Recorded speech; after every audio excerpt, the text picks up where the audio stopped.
The story begins by talking about the oldest, most mysterious and sinister family of alchemists, the Persrad. In their quest to understand the universe, they conducted countless chemical experiments. These mad alchemists created numerous biochemical disasters everywhere. Dragons that spat venom, 20M monsters pumped full of anabolic substances, and even some mosquitoes that sucked out brains. However, for unknown reasons, 300 years ago, the family went into decline. However, the most talented descendant of the family, known as ISO Persrad, is also considered the greatest alchemist of the century. And he swears that he will create biochemical weapons that will rival the gods and restore the family's glory. He spreads his arms, declaring that at this very moment, the final calamity is about to be born, something he has been working on for the past 400 days. He tells Dirty Rat to begin the process, but to keep the purification area at 70%. The Big Rat, whose name is Cheese, replies, telling him to stop calling him Dirty Rat. Then he announces that the fluids are at 99% and the body temperature is at 25 degrees. The signals were stable. ISO orders him to add 52 grams of black sulfur, and he obeys. Then 160 G of white mercury, and he obeys. Continuing, he asks for 366 G of yellow salt, and the guy obeys. However, at that moment, stability drops to 72%. ISO immediately orders the tank to be opened, all fluids drained, and depressurization to prepare for the unveiling. The rat disables the safety measures and announces that the creation tank is ready. The purple symbol on the device begins to glow, and ISO is thrilled because finally he has created the most dangerous chemical weapon the world has ever seen. He gazes at the glorious image of the calamity he is about to unleash. Spreading his arms, he declares that with such a terrible form, he will take a step forward and begin the conquest of the world. However, he sees the foot, he sees the heart, and soon realizes that what was born was not a monster. ISO, shocked, asks what the hell this thing is. He says he needs to see it up close because something is wrong. The rat warns him that it's dangerous, but he approaches anyway, telling him to shut up, stating before the girl, he finds it strange. Perhaps it was some kind of mimicry technique where the calamity disguises itself as a woman. That would explain those two giant spheres, which are surely energy storage sacks necessary to power the calamity. He reaches out a touch, saying he needs to test. Judging the softness and texture, he is sure that damn thing was a normal person. Yin wonders where the angelic arm of extinction he had transplanted went, or the jade eye of the sorrowful empress that he had implanted. Not to mention that he had also placed a type 1 tireless heart, but he wasn't hearing any blood movement. Suddenly, something opens its eyes, and the rat tells him to be careful. Asa was about to realize something, but it's too late as it attacks, pinning him to the ground. Strangely, she's just sighs, saying, what a pity. But it seems he will have to carry on the Purser legacy. He even starts thinking about how the tombstone will read. The genius alchemist who is not slain by the city's heroes by his own experiments. Isol immediately orders him to help, threatening to stuff a bunch of worms into his cheese if he doesn't. The rat gets mad, saying he's being way too cruel. However, the red liquid that it spilled was actually just some remnants of a flaming slug, and so declares that he, the greatest alchemist, would not be killed by his own creations. He tells Cheese to remember that he had instructed him to add the soul extraction liquid, so this creature wouldn't have the courage to hurt him. Cheese tries to recall and says he doesn't remember doing that at all. That's when he recalls a day when Izzo brought that supposed liquid and told him to stop drinking it and add it to the production. Cheese had opened it like the smell and decided to pour it into his own drink instead. Now in the present, he is certain that everything is doomed. Azai returns to the final calamity, declaring that he is her master and ordering her to obey. Suddenly, she rises. He asks why she's getting so close, and the girl, as if responding, grabs him. The boy merely explodes from a flurry of deadly attacks. Spiraling into chaos, he shoves her away, confused. He runs off shouting that he was exposed because of that damn dirty rat, and that he now needs the purification spray. He presses the button, and the girl is trapped again. She keeps banging against the glass, but she doesn't seem able to speak. Meanwhile, ISO is dousing himself with purification spray. At that moment, he remembers another familiar face. He starts digging through the files, and Cheese asks what's going on. Then he finds records about the original body of Experiment 2252. He is certain it is the same woman from back then. She suddenly remembers and says that's the girl they found without arms or legs. However, he recalls that her hair was purple back then, so why is it yellow now? As replies that this is the least of their problems. First, they need to understand this personality change. We then see a year ago in the Golden City at the Queen's Bank. Everyone was going about their day peacefully, but nearby a chemical bomb had been planted. When the timer hit 0, gas began spreading everywhere. Meanwhile, I and Cheese were casually relieving themselves in the bathroom. The rat comments that he's sure the dragon toxin has already been released. Izel reaches into his bag, pulls out a mask, grabs a weapon, and now it was time to begin. In the bank, everyone had collapsed on the floor. As the two walked in, a guard ordered them to freeze, saying the bank's owner was on the way. However, fired a shot from his little gun, and the guy turned into a slime. He even said that the damn thing had become much cuter now. At that moment, Cheese stopped in front of a mother and child, and said he had found what he liked most. Desperate, the mother begged him not to kill her son. But Cheese did something much worse. He stole the child's lollipop and walked away singing, saying, "This one is a good one." With that, they locked the entire place and began melting down the bank. A bomb was installed. The whole thing exploded and they accessed the vault full of cash. The rascal was delighted that everything had gone perfectly. Later, outside they were walking back home, humming happily. This called himself the genius alchemist of crime, saying there was no better name for him. Meanwhile, Cheese wanted to go to the bar and celebrate the night, but our boy immediately refused, saying that last time he kept giving money to those ugly women, so no way. All of this was going to be invested in the final calamity. Once they finished this experiment, the whole city would become their playground. Considering the opportunities, Cheese admitted that it actually made more sense. They looked at each other and agreed that when that happened, they would go to the mayor and dance to the music. They laughed, saying they thought alike, but suddenly they heard a loud noise.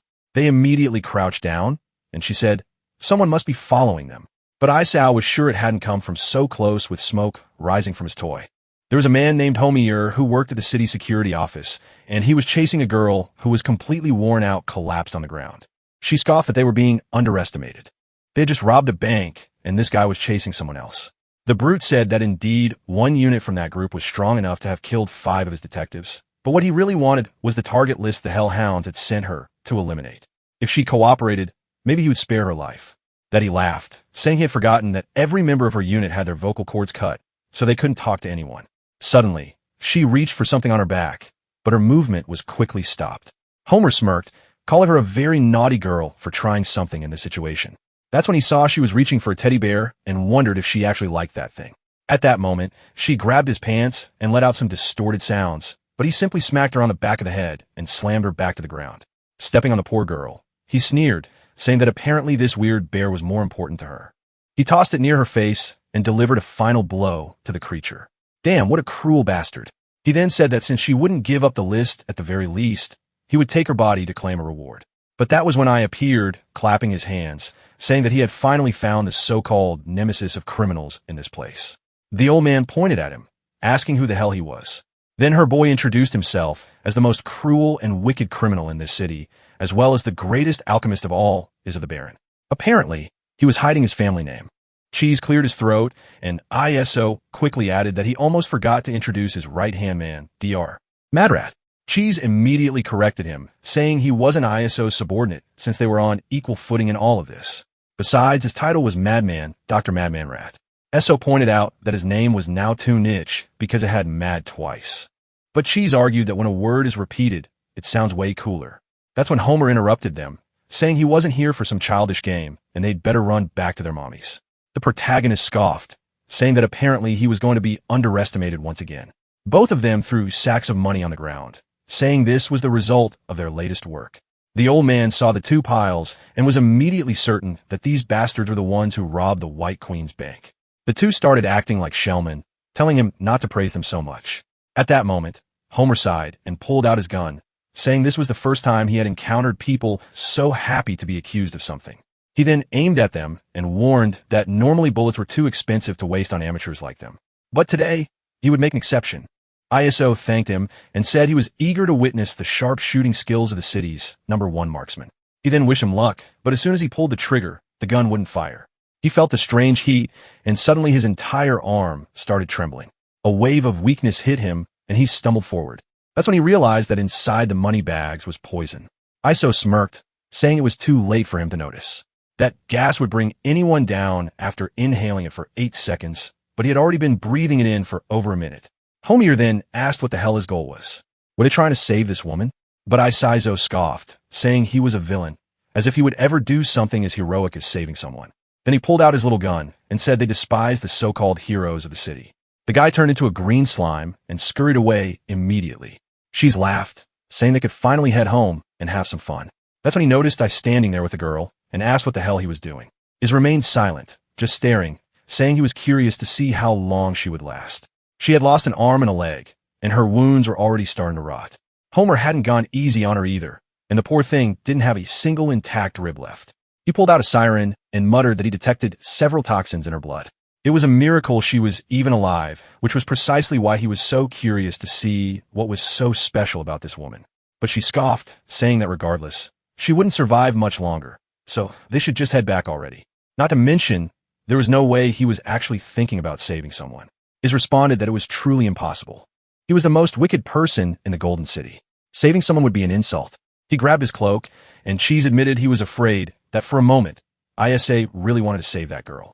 Looking back, he saw her dragging herself and remarked how incredible it was that she could still do anything in that state.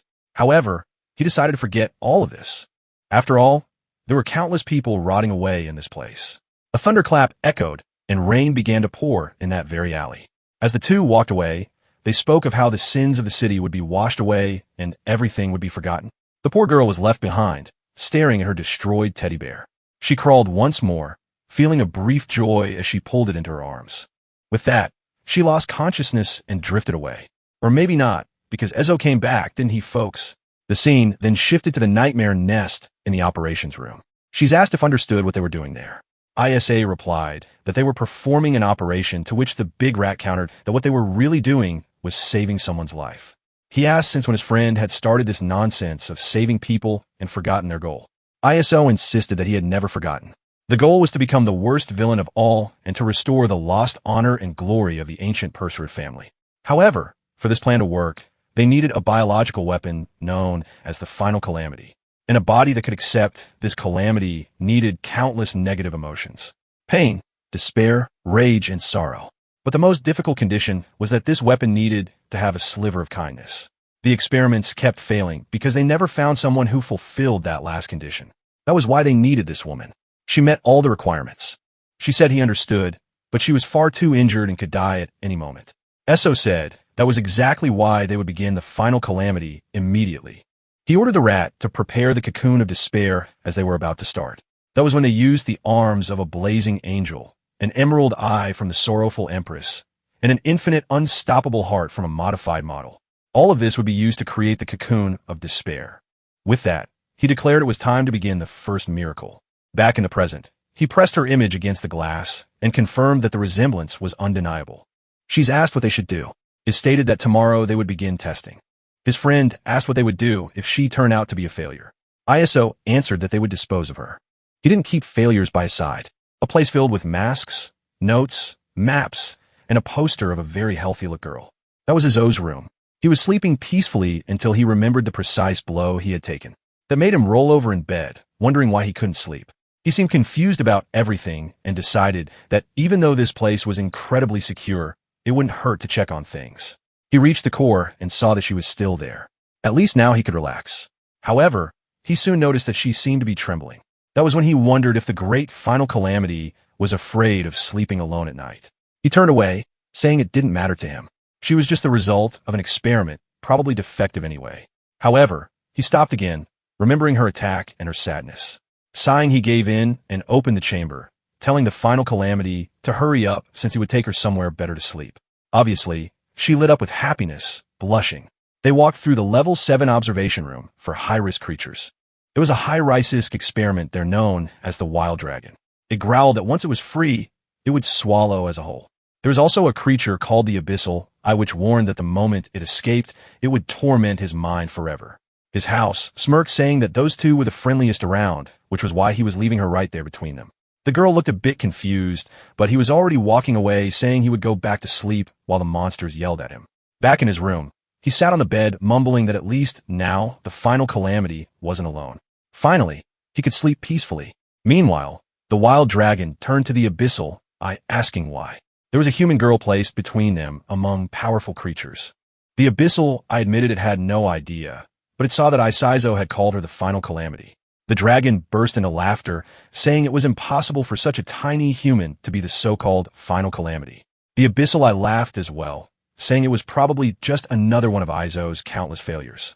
Truly something to laugh at. The little girl banged on the glass in distress, but the dragon warned that Isaizo's crystal glass was unbreakable. Not even in its zero form could it scratch it. The abyssal, I told her to give up. It had already fired countless laser beams at the glass, and nothing had happened. But suddenly, the girl stopped for a second. Her hand began to transform into something red, blazing with flames. Both of them flinched, and as soon as she touched the glass, it began to crack. They stood there watching, trying to understand what was happening, and suddenly the entire glass chamber exploded. She stood there confused, staring at her own hand, not understanding what happened. Meanwhile, the dragon's jaw was on the floor, and the big eye was now trembling with fear.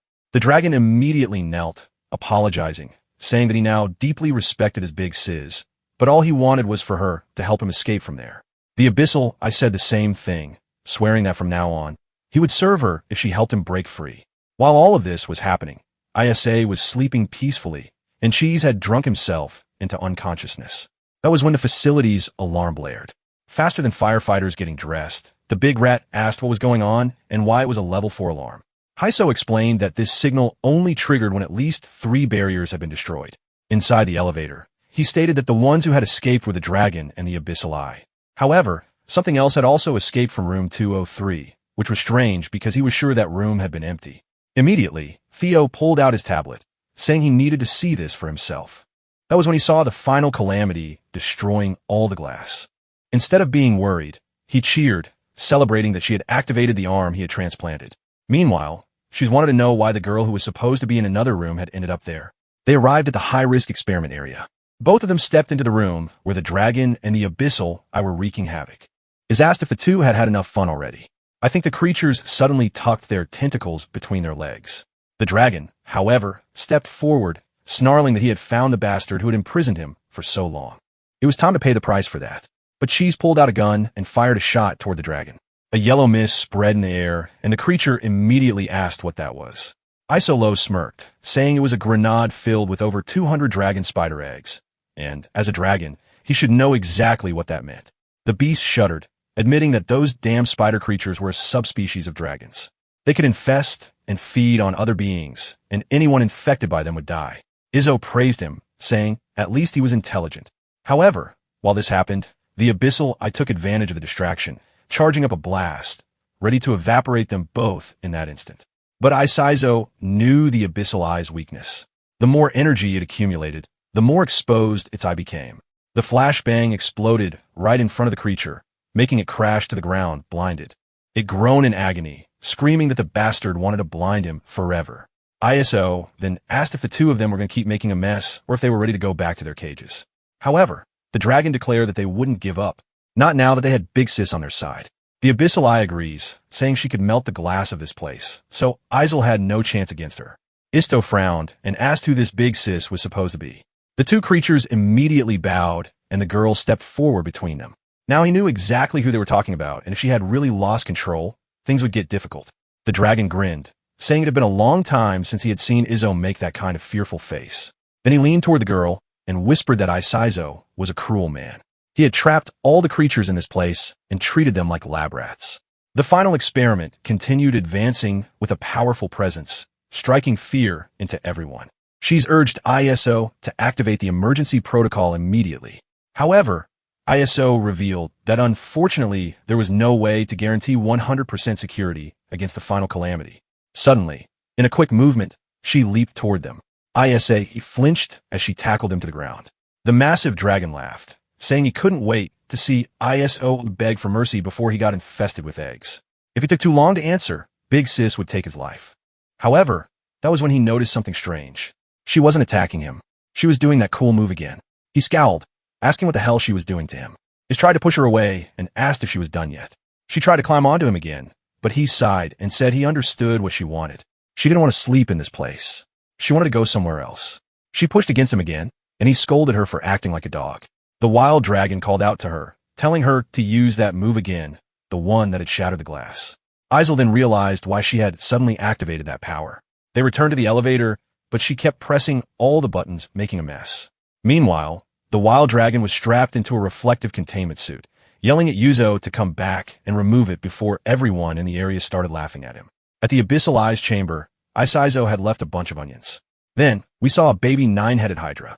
The creature opened its eye, and right beside it, the calamity was staring at it. She kept looking at it, and I noted that apparently she refused to sleep in the lab. The problem now was figuring out where she would stay for the night. She said it was simple. Just let her sleep in his room. But ISO immediately called that idea crazy. She was an experiment. Suddenly, the scene changed to a recorded surveillance feed where someone was calling for Detective 5682. It seemed like they were in some kind of hotel, but the footage was glitching. Suddenly, the images stabilized, and they wondered what had happened in that place for there to be so many bodies. All that remained were skeletons, and they asked what kind of terrifying creature could have done this. Suddenly, the detective began coughing violently, and the person recording asked what was happening. He looked at his dirty hand and warned that he had been poisoned. At that moment, someone approached, saying that another meal had arrived. Looking up, he found himself face to face with a black dragon and a rather dangerous, slow-looking woman. The artist certainly gave them the attention they deserved. The creature on her back lunged at the detective, and with that, the camera cut off. That was an extra chapter one ended up narrating without realizing. But now we're back with our boy and his rat. Right when she's told him to go to sleep, ISO immediately refused. But the rat insisted, saying that the disaster girl could only feel calm near him. ISO scoffed, saying that was obvious after all. He had made sure to add an ingredient that guaranteed she wouldn't harm him. That's when she's revealed that he hadn't added the soul extract at all. In fact, he had drunk it like it was wine. ISA was about to yell at him, but his friend quickly explained that it was his fault for giving orders while he was drunk. While he argued with the rat, saying that if she lost control, everyone would die, she was peacefully playing with the aquarium. That's when he realized she had already dived in and was pulling at the hydra. The creature seemed to be trying to flee, but she quickly followed it behind a rock. The girl was determined, to say the least. Meanwhile, Isaizo yelled at Xiao Ju that the hydra was not a toy and ordered her to get out. Cheese continued eating his cheese while our boy kept demanding that she get out of there. She didn't obey, so he grabbed her by the leg and started pulling. The suffering this girl endured was unreal. He fell to the ground. You know what happens next? She had many abilities, and one of them was compression using gravitational force. Is a talented alchemist, but he had no physical strength to withstand such magic.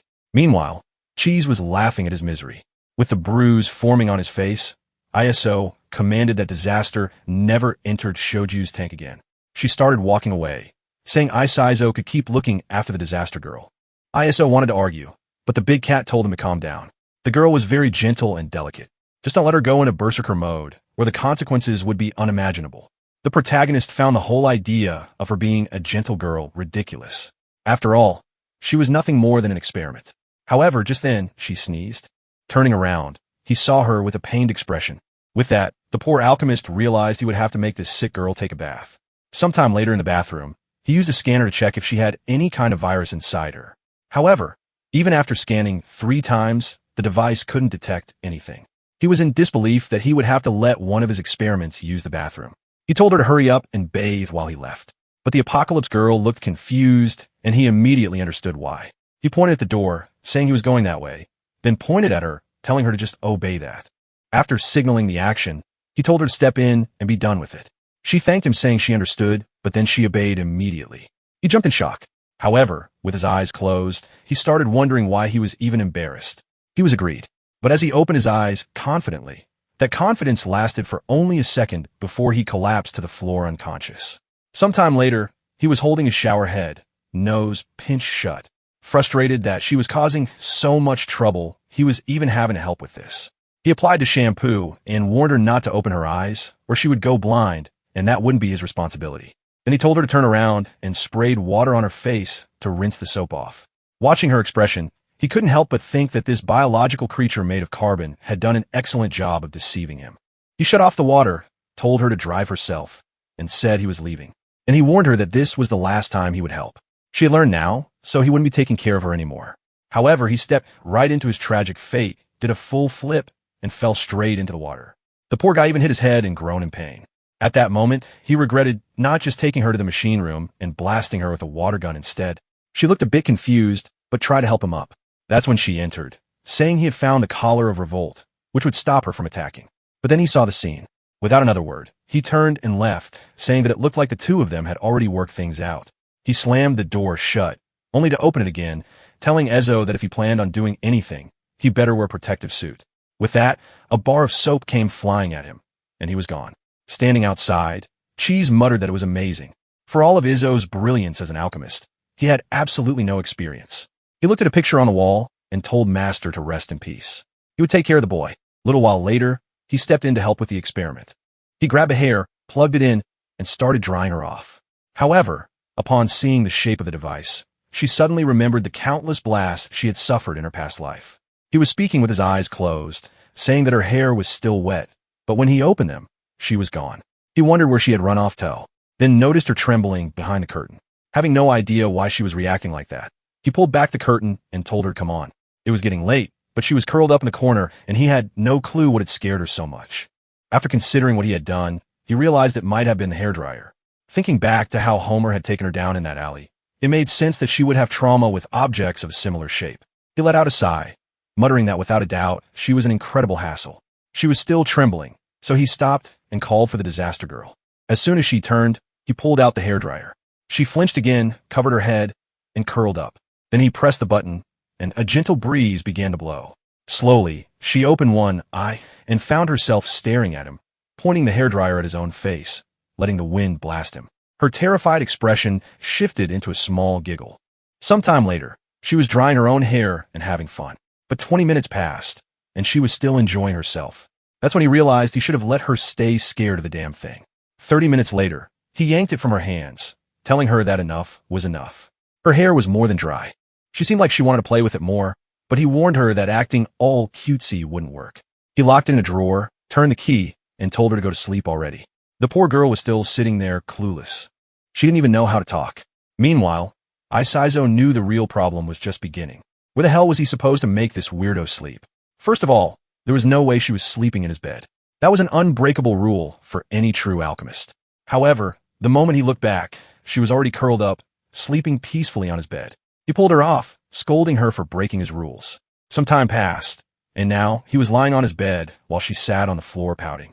He reminded her that she was an experiment, and experiments weren't allowed on the bed. He was already being generous, letting her sleep on the floor as long as she stayed quiet and didn't move too much. With that, he turned off the light, finally feeling like he could sleep in peace. But then he stopped to think, even though she had been aggressive. What if she went into berserker mode in the middle of the night? He turned over, but the poor girl was lying there completely still, not reacting at all. He rested his head on the pillow again, concluding that the chances of her attacking now were pretty low. He decided to try sleeping until he heard a sound beside him. He told her to stay put. He was trying to fall asleep. 1 second of silence. He smirked, but then she made another noise, and he told her to shut it. He turned asking if she was really going to keep this up all night. That's when he noticed she was trembling on the floor. Her expression was one of pain, and he was confused. Meanwhile, in another room, Cheese had fallen asleep watching some high-quality content. ISO saw what was on the screen and immediately called it disgusting. He smacked the rat's face, demanding that he wake up, but Cheese just scratched his cheek and rolled over. ISO decided that if he was going to pretend to be asleep, then he'd have to handle this himself. Sometime later, he brought an insect feed and placed it right under Cheese's nose. Immediately, the rat shot up vomiting. Cursing, he asked what the hell was wrong with his damn friend. But Isaizo simply replied that he was the one responsible for letting the disaster girl get so close to him. Then, Io demanded he hand over a blanket. He needed one. She smirked, saying he already knew it was for the girl. The boy was always complaining about her, but his soft little heart couldn't bear to see her suffer. Is however explained that tomorrow she had to go through several tests and needed a good night's sleep. She's told him to just use one of the 6 or 7 blankets they had, but ISO explained that he had one for each lunar cycle and day of the week. Second Sunday was the day of Ururos, so he used blankets representing the infinite cycle. Tuesday and Wednesday were for acquiring knowledge and alchemy, so those were his intelligence-enhancing blankets. Thursday was purification day, so he used the purple one, Master's favorite color. And Friday was for sharpening his criminal instincts, so he slept with a spade pattern blanket. He was about to explain Saturday, but Cheese interrupted, saying he already knew that was the infamous disaster blanket. ISA was surprised that he was exactly right, which was why he didn't have any to lend to the girl. Cheese sat down and told him to just give her the disaster blanket, since in theory, she was the disaster. Ezo was shocked by the rat's flawless logic and realized he had no argument. He tried to protest, but the rat turned away, saying good night and ending the discussion. As he walked away, ISO wondered why a rat even needed a blanket. Standing in front of several safes, he opened the one labeled Saturday. He placed it on the ground and told her that this was an extremely precious gift, something the master was lending her. With that, she finally fell asleep, curled up under the image of a sinister creature. With dark circles under his eyes, He muttered that he should probably put the anti-revolt collar on her. But his brain was already exhausted. He couldn't react. He just collapsed into sleep. Some time passed, and she was no longer under the blankets. Instead, she was standing right next to Azu. Later, a crow held a clock in its beak. It dropped it straight into the mouth of a skeleton. The creature immediately began shouting that it was time for the greatest alchemist of the century to wake up. It repeated and repeated until our boy finally woke up, annoyed that he had forgotten to disable the damn thing because of that crazy girl. That's when he noticed something strange. A weird weight, an unusual breathing pattern. This boy had peculiar instincts. And the moment he realized what it might be, he asked himself, could it be? Of course it was. And he had no idea when she had climbed onto his bed. But there she was sleeping peacefully, not caring in the slightest. At that moment, he found himself thinking. She didn't have a single trait of the disaster she was supposed to be. Right then, Cheese swung the door open, asking how his night went. However, when he looked around, he didn't see the girl and immediately asked where she had gone. This episode said he had no idea. That was enough to make Cheese panic, saying that letting a creature like that roam free was extremely dangerous. ISO agreed it was an extreme threat. He ordered the big rat to go check the monitoring room immediately. Cheese started heading out, but then he noticed something strange. Something was trembling under the blanket. He called Isaizo's attention to it, but Isaizo just scoffed, asking if his friend had gone blind, as if a blanket could move on its own. But suddenly, Disaster emerged from it, panting. Immediately, Isaizo tried to explain that she had crawled into his bed during the night. He had no idea what happened. However, Cheese sat down beside him and nodded, saying he understood. Adolescence was a tough time for a boy. He didn't have to be embarrassed. He was happy for him. His cut him off and threw the stink bomb straight at his face. While his friend writhed in agony on the floor, Isol repeated himself. He had already explained that she was the one who climbed into his bed, so he needed to stop spouting nonsense. Sometime later, in the experiment analysis room, Cheese ordered her to stop jumping so they could measure her height. With that, they discovered that the girl was 1.71 m tall. She turned to ISO and said that if he ever wanted to kiss her, he'd have to stand on his tiptoes since she was 11 centimeters taller than him. Obviously, our boy protested, shouting that he didn't want that at all. The next test was her weight. She came in at 64 kilos. ISO found that odd. Just the components he had placed in her should have added up to at least 800 kilos in total. Then the rat announced it was time for the most critical measurement of all. With a grin, he said, Io got lucky. She had a perfect size 36. Next was the lung capacity test. Isazod demonstrated taking the deepest breath possible and exhaling with all his might into the measuring device. The little bat on the scale lifted slightly, and she got excited. He handed it to her, saying it was her turn. She prepared herself, but she was holding her breath strangely, so he told her to just blood like he did, but it seemed she misunderstood completely because she grabbed his face and blew all of her air directly into his mouth. The poor guy stumbled backward, tripping over the table. And of course, that was when she walked in, asking how the breathing test was going. While our boy gasped for air, the rat just nodded, saying he was starting to get used to it. Meanwhile, the Apocalypse Girl was confused as to why the little bat didn't move at all. By then, ISA was already at the sink, frantically rinsing his mouth. Cheese casually remarked that Isaiza was probably the first person in history to do something like this. Our boy snapped to him to shut up. Cheese just chuckled, pointing out that he'd been saying that a lot lately, but he did want to know, was Disastrous Kiss any good?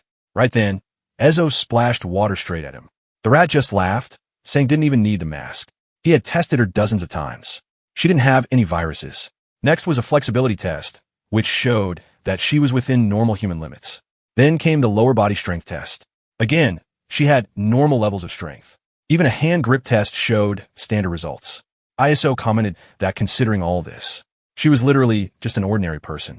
But Cheese argued that none of that mattered. She probably had a combat mode. That's where her real stats would show. ISO agreed. It was time to activate that so-called combat mode.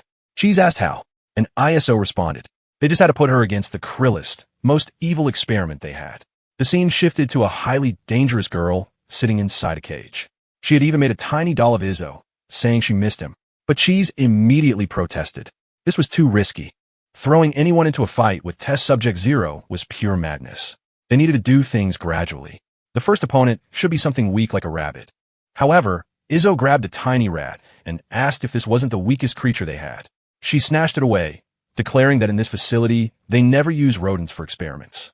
Our boy picked up the rabbit and asked if Cheese really thought this would awaken her fighting instincts, but suddenly she snatched the rabbit away and carried it to the corner. She declared that this was undeniable proof. She had killer instincts. Isaza cheered, saying this wouldn't be as hard as he thought. But of course, she was just petting the rabbit. What the hell did this idiot expect? He collapsed to the ground in disappointment, but then he reached into his pocket, pulled something out, and injected it into the rabbit. She's immediately demanded to know what he had just done. Our boy revealed that it was madness mutation number 6. Suddenly, the rabbit's eyes changed and it started twitching violently in her arms. A massive shadow loomed over the girl, and the rabbit finally transformed. Isa smirked, saying that to awaken her powers, her opponent had to be at least this strong. For now, the creature's name would be Super Wild Rabbit. No one. The beast was already snorting smoke and winding up a punch, and our boy was eager to see how this fight would unfold. However, Cheese was amazed at how Izo really had no sense of mercy. As the monster lunged, the rat asked if he wanted to bet whether she would dodge the punch or take it head-on. Aso said that whoever lost would have to clean the base for a week, and he was certain she would take the hit. With that, the rabbit smashed down with full force. Both of them flinched. The area was empty. Not even the monster knew where the girl had gone. Then the creature felt something strange crawling up its arm. When it looked at its shoulder, she was there. The beast collapsed, but even then, she was just gently petting it. Even the monster itself seemed to blush a little. At that moment, Cheese realized that this girl had zero desire to fight. The next scene had them heading straight for the highly dangerous zone. Apparently, they were going to visit number 0, but the rat still thought it was too risky. However, Isa replied that if she died, then she was a failure, and a failure only served to teach him how to increase the chances of the next experiment's success. Behind a massive door was number 0. Isol and Cheese both put on their masks, but his friend kept insisting it still wasn't too late. They should just give up since they had invested too much in this girl. However, Azo said he needed to see her charge forward with the intent to kill her target. Otherwise, he would never witness her true transformation. He had failed too much recently, and he was tired of it. But then, she gently patted his head, leaving him momentarily stunned. He grabbed her hand, reminding her an experiment couldn't afford to pity its creator. She stepped closer, telling him that she would use all the power she had, because if she didn't, she would die at the hands of number 0. Her very existence was meant to become the strongest biological weapon and help him conquer the world. She's however argued that he should appreciate her looks. It was such a waste to put all of that into combat. Meanwhile, behind a massive gate, number 0 was counting tiny. She was making little puppet versions of him. This creature was an extremely high-risk entity, a beast of the Black Plague named Lussel. Just then, someone called her name. She turned around. Who was I saying he had come to talk? She turned into a black mist, gripping the cage's bars, and her voice lit up with excitement. It had been exactly 1,322 days since they last saw each other. But Isaizo simply stated that he was there to inform her he had finally created the absolute disaster. She was no longer the strongest creature in his possession. Lussel was shocked. Immediately, she denied it, saying it was impossible. She was the most powerful being in this entire lab. ISO was simply told Cheese to bring in the final disaster. But she had already run forward and hugged. Clutching the cage, Lussel was confused. No, this wasn't confusion. It was jealousy. She snarled, demanding that the filthy blonde take her hands off. The little disaster hid behind him, and our boy introduced her to Lucille, the final disaster, the strongest creation he had ever made. If Lucille wanted to reclaim her title as the strongest experiment, she would have to defeat the blonde. Whistle bit her lip in rage, then grinned. Fine, but if she won, then ISA would have to spend an entire day with her. He agreed to the deal immediately. Then she added, if he stayed for a day, he would also have to let her hug him while he slept. But our boy immediately said that was way too much. This Lucille was undeniably strong, worthy of being experiment number 0. She told him not to worry. She would crush his new creation. Iz walked away, saying she just had to prove it. He left through the door, warning the final disaster. If she didn't fight this time, she would really die. And if she died to Lucille, he wouldn't feel the slightest bit of remorse, because that would only mean she was a failure. Furthermore, he wouldn't interfere or try to save her. She looked confused until he untied the cord that connected them. The door slammed shut in front of her, and she flinched in shock. This girl just kept suffering. It was starting to feel cruel. She banged against the door, but Isaizo stood on the other side, clearly unfazed. He muttered that he was right. This was how a true Purser descendant should treat their experiments. Finally, everything was back on track. He then headed to the monitoring room.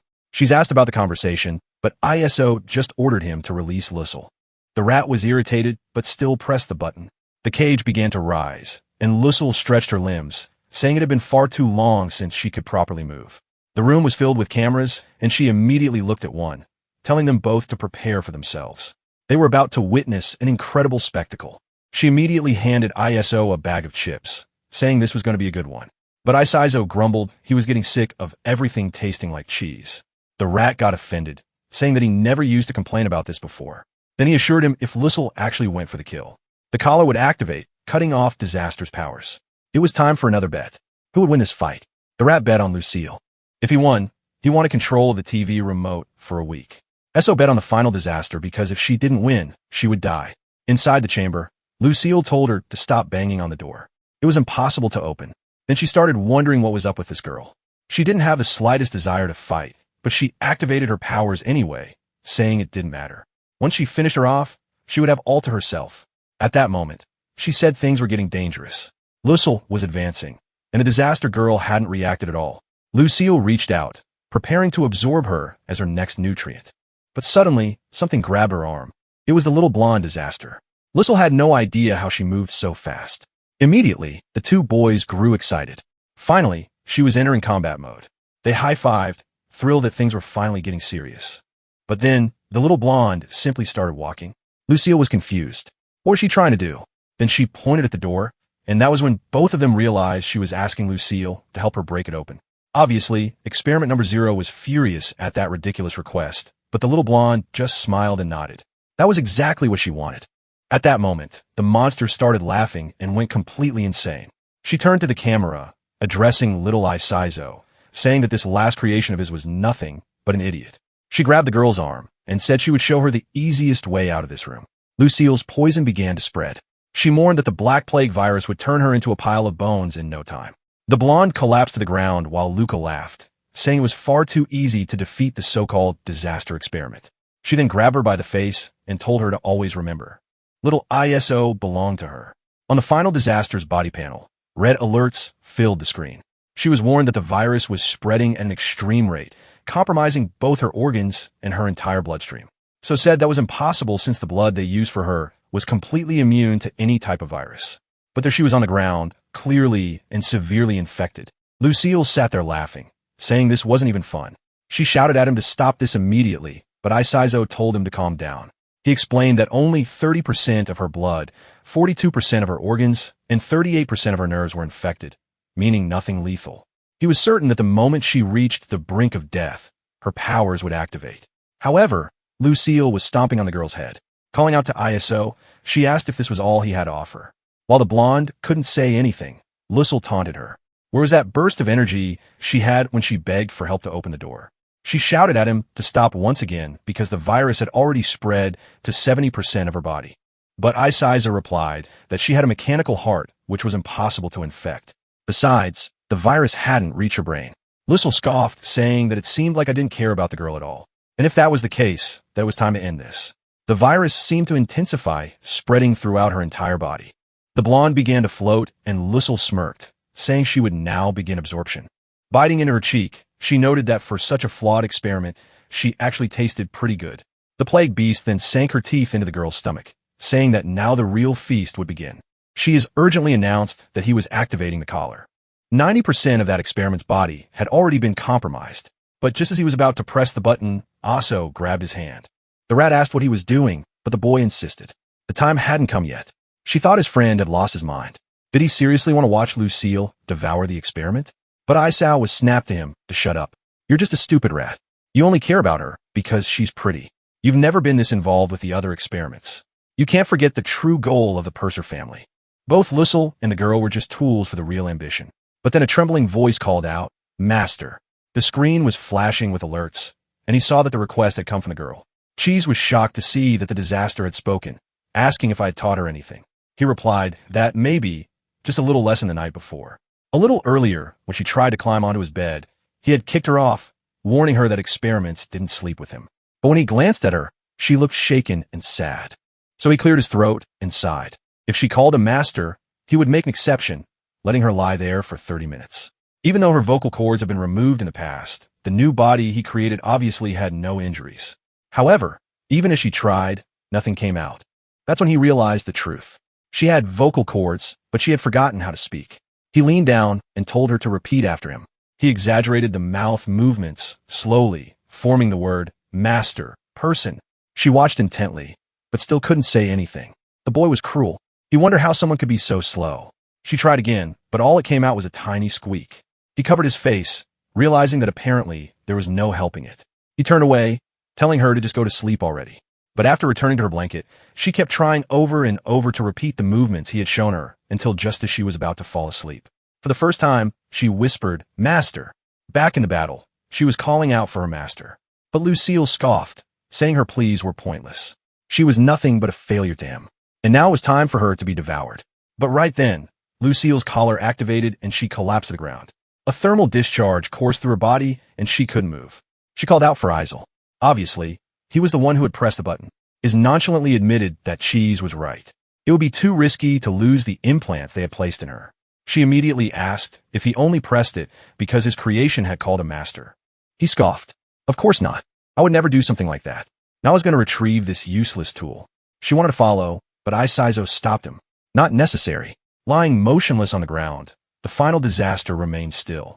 Until suddenly, someone in a hooded cloak appeared. She turned her head, calling out, "Master." But Izab immediately shut her down. "Stop saying that," he scowled. "You don't deserve to call me that." He was cold, but at the same time, he picked her up in his arms and carried her out of there. She kept repeating, "Master," but he kept telling her to be quiet and prepare to go into confinement. As he walked past Lissel, she asked why.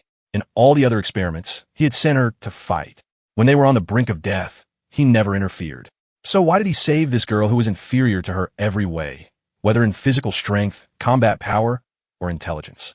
Izo replied that it was because she had numerous transplanted organs, and if she were devoured, the experiment would have trouble continuing. Lissel then responded that in that case, there was no problem. Meanwhile, Cheese was reading some high-quality material, thinking that Isaizo should stop with these little theatrics while also noting that the White Queen had some rather impressive qualities. But suddenly, something strange happened. Lucille's stabilized temperature began to drop. The alarm started blaring, and Cheese jumped in shock. Isel was about to leave when he received a message from Cheese telling him to get out of there immediately.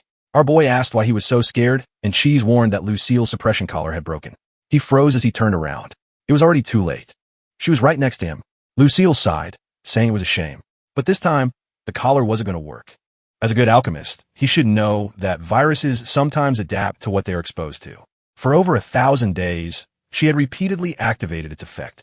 And finally, in the last week, the plague viruses in her body began adapting to the cold and found a way to resist it. Isa tried to calm himself. He couldn't provoke her any further. So he told Lissel that she won and he would fulfill his promise. But she laughed and said that spending a day with her was no longer enough. He removed his mask, and she looked at him with curiosity. She placed a hand on his face, and the virus began spreading across his body. For some reason, even though this boy was on the verge of death, his face was turning red. Lissel was absolutely delighted, saying that she could finally understand every activity of his cells. Looking at the screen, Cheese was panicking, but Lissel told him to calm down. She had placed the virus inside him, but it was still dormant because she didn't want to harm her little Isaizo. The virus started spreading toward his mouth, and suddenly she noticed something very strange. The Black Plague virus encountered some of the final disasters. Obviously, at that moment, she became furious. She understood exactly what happened. She grabbed the blonde's face, demanding to know how she dared to kiss her eyes. She knew there was no point in trying to lie. After all, she had a cellular-level recognition ability. Once again, her virus began invading the final disaster's entire body. She lifted her high into the air, declaring that this was unforgivable. She would invade every single cell in her body and ensure she suffered the worst possible death. As the poor final disaster struggled in pain, Ezo had no idea how to get out of the situation. Lissel had total control over her body and cells, making her resistant to any type of weapon. The freezing collar had been the only solution, and now without it, he had no idea what to do. He still had the void substance, but it was still in testing, and the entire base could be destroyed if he used it. Watching as she crushed his experiment, he wondered if there was truly no solution. At that moment, Cheese said he knew what to do, and I immediately asked how. The rat explained that Lissel had a deep obsession with him, and that was the only way to stop her. Meanwhile, Lucille was muttering that she couldn't understand why she couldn't enter the brain or the heart, but she would consume everything else. That's when ISO called out to her. He pointed the slime transformer at himself, saying this was his final warning. The monster scoffed, asking if she was really being threatened over that idiot. To which he replied that the girl wasn't important, but the parts he had transplanted into her were. Without them, he couldn't conquer the world or restore the Pursued family's glory, which would take away his entire reason for living. She's muttered to himself, admiring his acting skills, and surprisingly, Lussel seemed to agree. Isa was shocked at how easily she gave in. Maybe this was the way to control her, even if it was humiliating. But she kept devouring the final disaster, saying that after consuming everything, she would help him conquer the world anyway. The virus continued spreading, and Isaiah realized he had no choice but to use his trump card. She's grinned, saying it looked like he had just been stalling since he had a backup plan all along. But the truth was that this trump card was embarrassing and really didn't want to use it. So beside, and told Lussel that if she let the girl live, he would sleep with her in his arms for the next few nights. She immediately froze, eyes wide. She approached him asking if that was really true. In her mind, she was already imagining how wonderful it would be. ISO could tell from her reaction that she was picturing way too much. So he asked if she agreed. She hummed thoughtfully and then said that maybe, just maybe, she could forgive that piece of trash. But she had two conditions. He asked what they were, and she grinned. The first was that she would be released from her cage, and the girl would take her place locked away forever. ISO knew he would figure out another way to suppress her later, but for now, he agreed. Then, she moved on to the second condition. She started extracting the virus and ordered the trash girl to wake up. She told her, watch carefully because she was about to do something. She grabbed Izzo's face, saying she was furious that that damn girl had stolen his first kiss. He already knew what was coming and tried to explain that the final disaster didn't even understand these concepts. But it was too late. Lussel had already launched her attack. The final disaster, of course, saw it happening and began to wonder why her chest was hurting so much. Our boy couldn't break free, and Lussel was relentless with her full assault. He kept pushing away the damned woman who wouldn't let go while Cheese muttered that, as a friend, he was happy. Or maybe he was sad. He wasn't quite sure how to feel. The torture finally ended, and Lussel stood there completely satisfied. She commented that just like before, he was still using the same lavender-flavored toothpaste. Meanwhile, Izzo was frantically spraying his mouth, but Lussel just smiled, saying it was pointless. Her cells had already invaded his body. As he collapsed to the ground, the final disaster kept feeling that strange pain. She didn't understand what was happening. Meanwhile, the virus was running through her blood until suddenly her red blood cells detected the virus and attacked it. Whistle turned back only to see that the girl had been purified in an instant. She started to say it was impossible, but before she could finish, she was grabbed by the neck and lifted off the ground. The girl's arm transformed, and both alchemists instantly recognized it, the arm of the Ashen Angel. The final disaster started speaking, saying she hated something. It wasn't clear what since she still couldn't talk properly. But Lussel was burning. The scene then shifted to a man standing in the middle of a desolate wasteland. He muttered that the creature had already consumed all the fluids and poisons he had given her. So why wasn't she losing consciousness? She prepared an attack and hurled it toward him.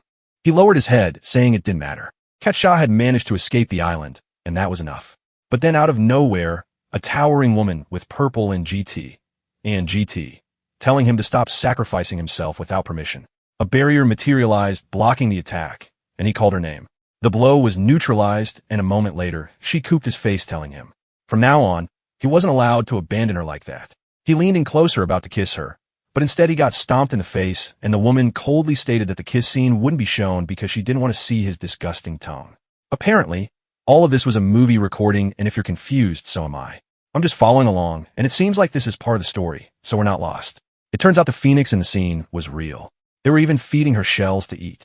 And all of this was happening in Gordon City on the set of a movie starring the White Queen, which if I remember correctly, was the same story our rat boy was reading earlier. The White Queen wasn't just the second-ranked hero, the Golden City. She was also the most famous actress in the world. The poor guy acting in the movie was immobilized, and the woman beside him apologized, saying he was the only person they could find. But the White Queen scoffed, saying this man was nothing compared to the one she truly liked. His expressions were terrible, poorly done, emotionless. The assistant nervously admitted that they knew he wasn't up to her standards. But they were running out of money after auditioning over 2,000 people. But the queen just shrugged, saying it didn't matter. They could just take $200 million from her bank. That was when someone ran up with urgent news, and she asked what they mean. What was this about her bank being robbed? We all know exactly who did it. A woman reported that the criminals had used a gas device. It was a normal human and someone who looked like a rat. She showed the device, and the moment the White Queen saw it, she recognized the symbol. The masked woman added that even Homer, an extremely competent officer, had been turned into a slime by an unknown weapon. She was about to suggest gathering reinforcements, but the White Queen cut her off, ordering that no one interfere. The masked woman protested, saying it was impossible to handle alone. That region was the execution zone of the heroes. But the queen began transforming. Her hair turned white, her eyes gleaming with an otherworldly radiance. She stepped forward, declaring that the so-called execution zone of the heroes was irrelevant to her. And those criminals, they seemed to have the answer she had been searching for a long time. She commanded her group to abandon everything else to track those criminals down as quickly as possible. The actress on set hesitated and asked what they should do about the movie. The White Queen simply said to cancel everything for now. She turned to leave and suddenly stopped. She had almost forgotten about him. She walked over to the unfortunate actor asking if he really wanted to kiss her. He stammered trying to apologize, but she conjured an extreme ice block and shoved it into his mouth. She watched him suffer for a moment, then remarked that he was lucky. She would forgive him this time. And as she walked away, she coldly stated, "No one in this world is allowed to touch my lips." The scene shifted. A fallen bucket on the ground, a glimpse into someone's past. A woman sternly told a young girl that she wasn't allowed to play until she finished cleaning the floor. The child clutched a teddy bear, one that looked remarkably similar to the one the final disaster also had. The woman yanked the bear from her hands and stomped on it. The girl pleaded, begging, "Aunt Jamin, please stop." But the man beside her was the one who got slapped. The figure who appeared to be the White Queen's father grabbed her, telling Jim not to treat her like that. But Jim simply reminded him it was her who took them off the streets. It was her who made sure they didn't starve to death. The father called Mailer had no response to that. A man suddenly appeared behind Jim and asked if this was the family providing children to serve as soldiers. She smiled and said yes, but the offering was this girl. The father, however, was terrified, demanding to know who this man was and why he had entered without knocking. The mysterious man replied that the Ming Quan did not need permission to enter any place in this kingdom. The father flinched upon hearing that name and turned to Jim asking what she was thinking. She responded that it was obvious she was securing a good home for this child. The girl would be taken by this organization and trained from a young age to become a soldier. The man stepped closer asking if this was the girl, and Jim told him not to be deceived. She was young, but she was strong. She could even endure 3 days without eating. The man observed her, carefully seeming to like the determination in her eyes. He declared that she would be taken, and in the next second, he was already leaving with her. Now I get it. This was actually the backstory of the final disaster. Huh. And now we're back to the present. She was in the room looking at piece of that story. Meanwhile, the alchemists were analyzing the rabbit, which was mysteriously losing a ton of fur from its chest, and they had no idea why. She's asked if the disaster was okay, and replied that at the very least her vital signs were stable. A quick flashback to a few years ago.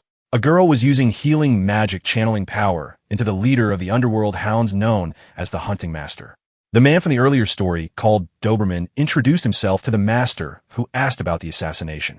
Doberman listed several names of allies, stating that all of them had died. The Hunting Master was in disbelief. How is it possible for so many to have failed in killing the traitors of the Loma dynasty? Doberman clarified everyone had died except for Yorkshire. She had disappeared. It seemed like everyone had dog names. The master was visibly shaken and thin. We were back in the present with ISO pacing around the room. He suddenly shouted that he had an idea, and Cheese groaned, telling him to stop yelling so much. ISO declared that he was tired of calling her final disaster, so she needed a code name, and her code name would be Alpina. He asked if Cheese wasn't curious about why he chose that name, but the rat just told him to get to the point. He recalled that his master once said that Alpina was her favorite flower. It symbolized young women. However, he told the rat that he wasn't going to explain the meaning behind the name. With that, the two of them celebrated. She had officially become an extremely dangerous experiment. He commented that her biggest advantage was her gentle personality, but the biggest problem was how unstable her powers were. The first mission was to understand how she activated her arm. The first time was when she was afraid of sleeping alone in the cage. She's immediately claimed that the solution was obvious. She activated her power whenever she wanted to sleep next to ISA. ISO ignored that and said the second time was when he crouched, and she must have interpreted it as him being attacked by Lussel. That was when she activated the thermal pressure vaporization cannon. Cheese immediately interrupted, asking, since when it had such a ridiculous name. Isel proudly stated that it had that name since the moment she obliterated Lucille, and he thought it sounded awesome. Cheese strongly disagreed. Isel then pointed out the most interesting thing about the attack. It had nearly reached the temperature of the sun, even managing to completely vaporize the Black Plague virus. She commented that if Lissel hadn't been equipped with the ice collar, she definitely would have died. At that moment, Lissel was still submerged, suffering in recovery. Suddenly, Alpina's stomach rumbled. ISO turned to look, and she clearly looked like she was starving. Then she pointed to herself and said, "Hungry master." Apparently, she learned to talk out of nowhere. She's asked why they had never seen ISO feed her before. Is replied that he simply assumed a creature destined to bring the final disaster wouldn't need something as primitive as food. However, she didn't need to worry. They had plenty of highly nutritious and energy-rich meals. Sometime later, Cheese stared in disbelief, asking if he seriously prepared that for her. But Isaizo confidently said, yes, it was perfect. The poor wild dragon, who had been peacefully sleeping, was about to become food. The dragon woke up braggy, asking what the two of them were doing there. Then his expression suddenly turned friendly, saying he was desperate to get out of the restrictive gear he was wearing. ISO smiled, telling him that he would indeed have a chance to redeem himself. The dragon was excited until I finished his sentence, saying he was about to become the girl's next meal. His expression immediately changed. She's protested, saying that the Storm Malice dragon was the only true dragon they had, and it would be a waste to throw him away like this. But Isaizo disagreed. He believed that if Alpina consumed him, she would unlock a new form. He ordered her to devour him. She repeated his words, and suddenly she was on the dragon's horns. The poor thing was crying in desperation, begging for his life, swearing that he would never talk bad about the boss again, but coldly replied, "Too late." Alpina got ready and chomped down on his horn, but obviously that only ended up hurting her mouth like an idiot. Sometime later, there was boiling instant noodles instead, so that's what she was going to eat. 3 minutes later, it was all ready, and Alpina's eyes were shining. Our boy handed over the chopsticks and immediately asked what the crazy girl was doing. Obviously, she was eating with her hands without a care in the world. He warned her to be careful since the food was hot. Meanwhile, Chess was wondering if she really didn't know how to use chopsticks or if she was just that starving. However, she kept eating until she suddenly stopped for a second and cried and said it was delicious. Za was cruel as always, just told her to stop crying over instant noodles because it was embarrassing. Chess, on the other hand, understood that she probably hadn't eaten many good things in her life. The protagonist then said that it was just like his friend, who being a rat, used to sneak into this place to steal cheese until the day he got caught and almost got shot. But Chess told him to shut up, saying that he had heard that the protagonist begged for milk until he was 3 years old. ISO threw his chopstick at his friend, saying it was his mother's fault for telling him there was something inside the magic box. The two started fighting, things flying everywhere. While Alpina ate peacefully, our boy called the rat a filthy thief, but Chess replied that stealing cheese wasn't an insult for a rat. It was actually a compliment. With that, she finally finished eating, handed the bowl back to our boy, and said it was delicious. He then wiped her mouth, saying it was ridiculous how messy she got just from eating something like that. However, her stomach was still growling. A little while later, there were piles and piles of instant noodles, and she was still devouring them. But at least now she had learned how to use chopsticks. Once again, she wiped her mouth and handed the bowl to ISO. He told Chess to prepare another one, but Chess informed him that unfortunately that was the last one. An hour later, ISO was desperate, telling her to stay away. It was his last box of chocolate, and he begged her to show some mercy.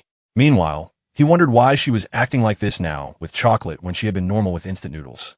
The girl was crawling like a monster, looking at him with a pleading expression, saying she wanted more of that thing.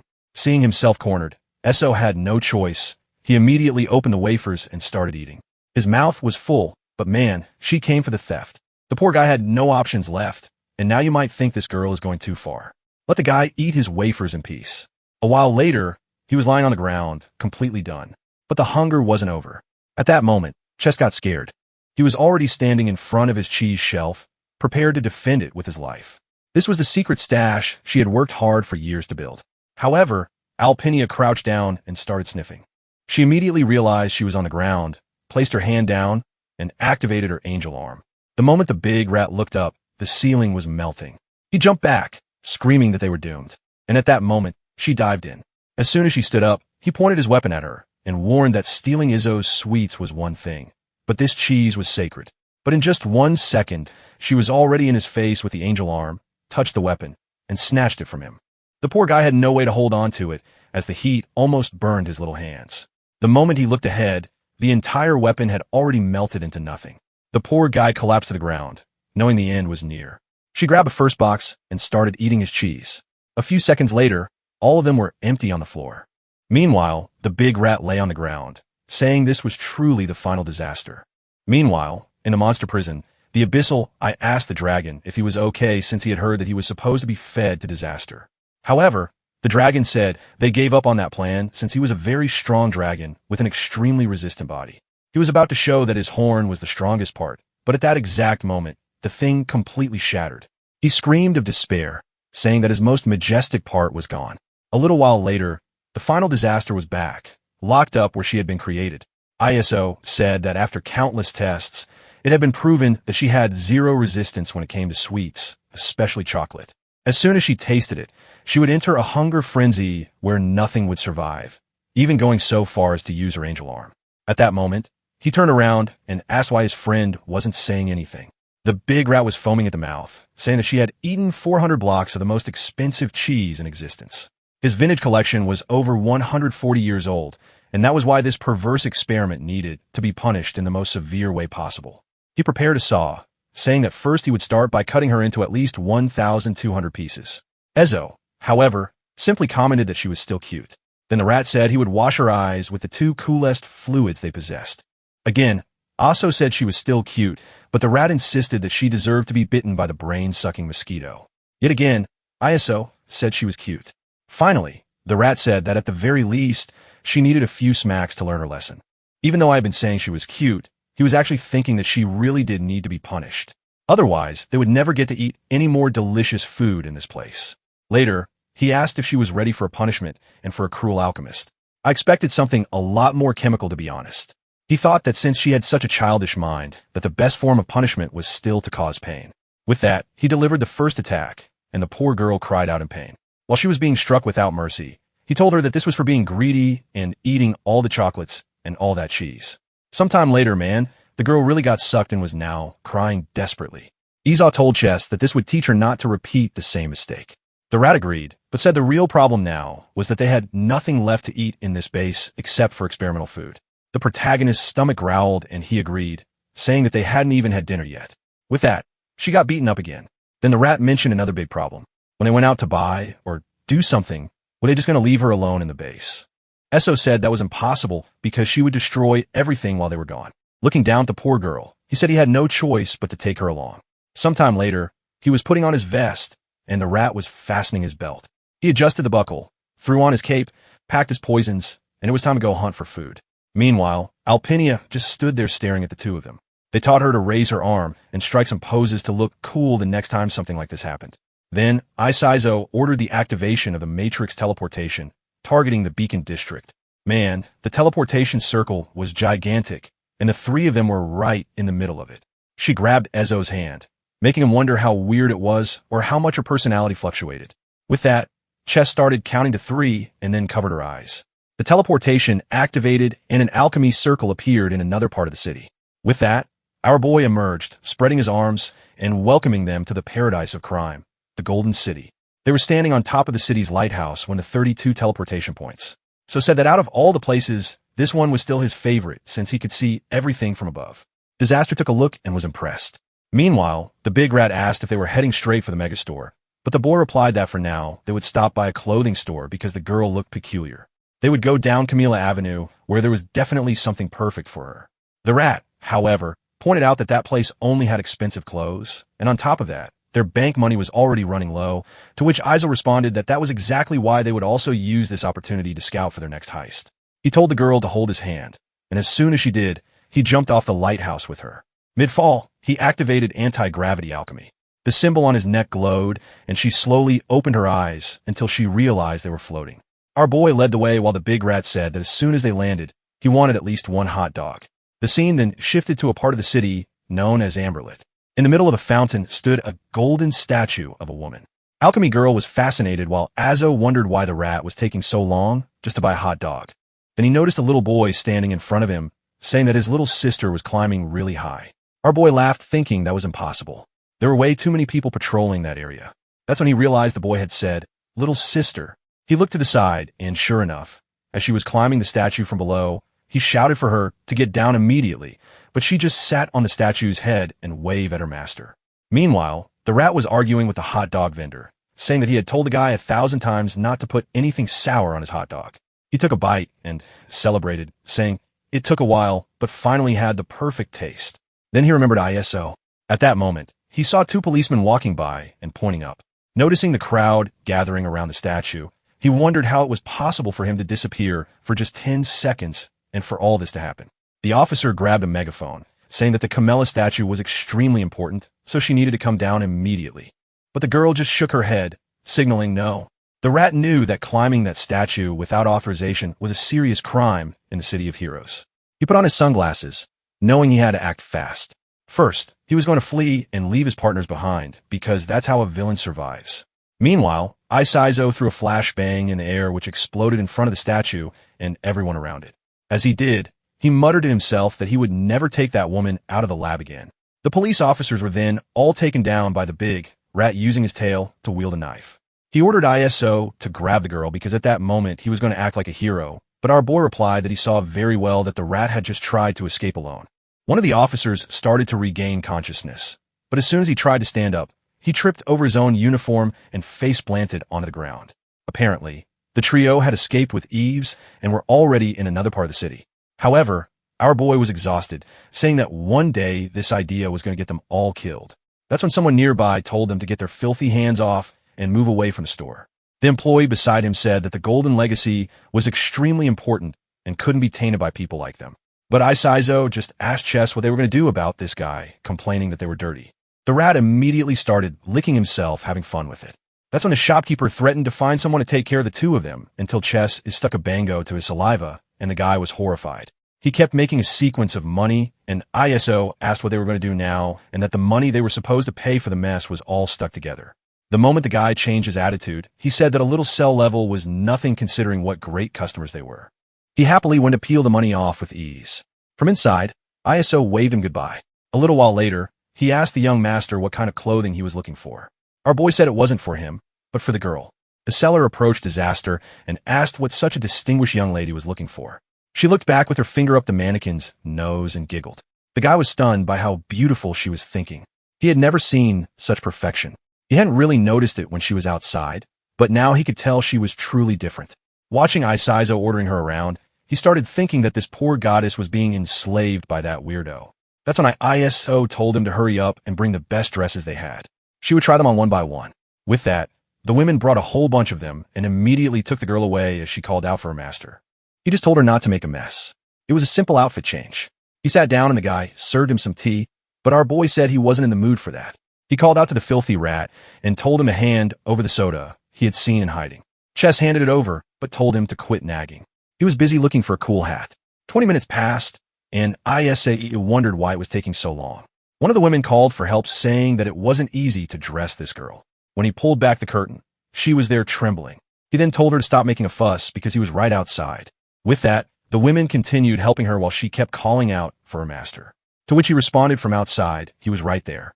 She called for him again, and once more he said he was right there. She called for him again, and yet again he assured her he was there.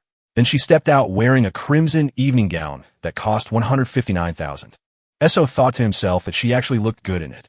Meanwhile, the shopkeeper asked what he thought. The piece was extremely exclusive. The guy said that his girlfriend deserved something like that. But Isaizo quickly corrected him, saying she wasn't his girlfriend, she was his servant. If he called her that again, he would have his tongue cut off. The seller was shocked that this guy was buying something so expensive for his servant. He must be filthy rich. But then said that this dress barely met his standards, so they'd better bring something better. The seller assured him not to worry. All the wealthiest people in the city shop here. She then appeared wearing the sacred bloom dress priced at $300,000. ISO admitted that it was pretty, but it lacked dignity. He told them to bring another. Then she tried on the Golden Emperor's gown, minus $340,000. Man, the price just kept going up. Is speechless for a second while the seller kept calling out to the young master. The man explained that this dress was originally made for the Empress herself, so surely it must be to his liking. But at that exact moment, a Batman-style limousine pulled up in front of the store. The staff rolled on a carpet, and suddenly the shopkeeper looked nervous, saying he had forgotten about today's visitor. He told the three of them to hide and stay quiet or they would all be in serious danger. Then a door opened, revealing a girl frame by frame. She was dressed in traditional Japanese clothing and flanked by two demons. From the H. Haig family, this was Rei, though she seemed poor considering she didn't even have sandals. As soon as she stepped onto the ground, She turned and told Akanon that her feet were cold. The demon woman apologized and said she would take care of it. She prepared a flame attack and sent a blaze from the store. Meanwhile, the rest of the servants were still rolling out the carpet. As soon as she entered the shop, the vendor greeted her as Lakora. I thought her name was Renee. Guess we'll find out soon enough. She simply said that she had heard the Gothic Lolita dress was being sold there, and she wanted to see it. Meanwhile, behind the curtain, the three were quietly watching. Chess immediately pointed out that, judging by her name, the girl belonged to the Korra family, which was a problem. ISO knew that this was one of the most noble families in the city. Meanwhile, Disaster remained silent. What our boy found strange was that a family like this usually never left the Golden District. So what were they doing here? The carpet was still being stretched out when a shopkeeper told her to follow him in front of something covered with a cloth. He told her that this was what she was looking for. However, when he turned to look, she had stopped in place. The carpet had run out, and the servants apologized. Akathu immediately cursed them out, demanding to know how they dared not bring enough golden carpet. She declared this to be a severe mistake for the servants of the Korra family, and that she had no idea what to do about it. Man, the guy was sweating bullets.